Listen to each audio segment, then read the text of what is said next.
All right, here my man JP Finlay. Love chopping it up with you. So Sweet Lou. yeah, again, a new era. We've seen a lot of errors in here, but there's something about this Eric Bieniemy, not only the pedigree, but just the way he's challenging everybody. That is a breath of fresh air. Sure, totally. I think, until we get to the games and until we see some results, it's going to be kind of a main storyline out here. I think on some level we're blowing it up a little too much. Like, Sure. Bieniemy is a charismatic personality coming off a Super Bowl, so he has this gravitas that, frankly, few people have out here. But it's also like, how many times can we do the football coach yells at football players story arc? Like, that's a tale as old as time. So is he holding people accountable? Absolutely. Is he in people's ear perhaps more than we've seen of late? Yes. But like, this isn't a novel concept. Now, his offense conceptually, schematically, I think that should be what we're focusing on, and maybe it's all of us getting used to like just watching, visibly seeing the way Bieniemy gets after his players, makes them redo plays, all that. I find it interesting, but I think the results on the field will be really the guidepost. With the coordinators now, one of them is an assistant head coach, but with the coordinators, which group do you think will excel more this year? That offense with Bieniemy at all, or that defense that brought in Forbes and brought in It's got to Khan? be the defense. Okay. I mean, there's way more talent, I would say. What do you have? So I think offensively, I like Bieniemy. It's going to be his first time as like the full function play caller. Like, he's in charge of everything.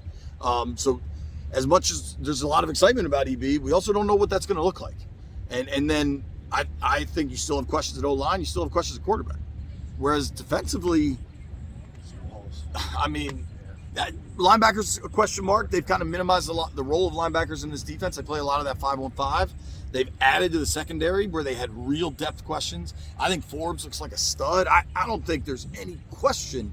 If you're a fan and you're like, what group do I think will be better? I think it should be the defense. Now, they have a much tougher slate of opponents and stuff. Quarterbacks are going to face, but the defense should definitely be the group. Would you answer that differently? No. They have solidified.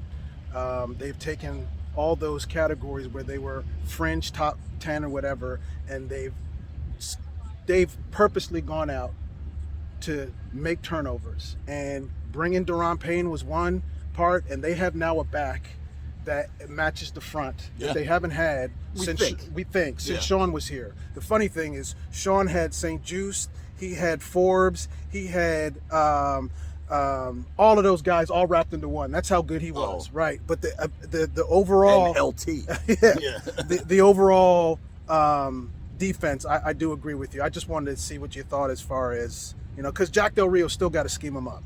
He still got to get them, because again, some of those guys weren't getting home last year, right? So Tez and all that, they got to get home. There's got to be an intense pressure on Del Rio now that they've gone defense. I think there's got to be pressure on those guys too, especially they're in contract years now. You want to true, but you went defense the first 2 picks, right? So he's basically saying, hey, look, you got to this defense has got to turn it up. Totally agree. I mean, they were top 10 in every major statistical category. They were number 1 in third down defense, but the turnovers have to go up. I think if you had to point to one thing that's got to be better, it's turnovers. Yeah.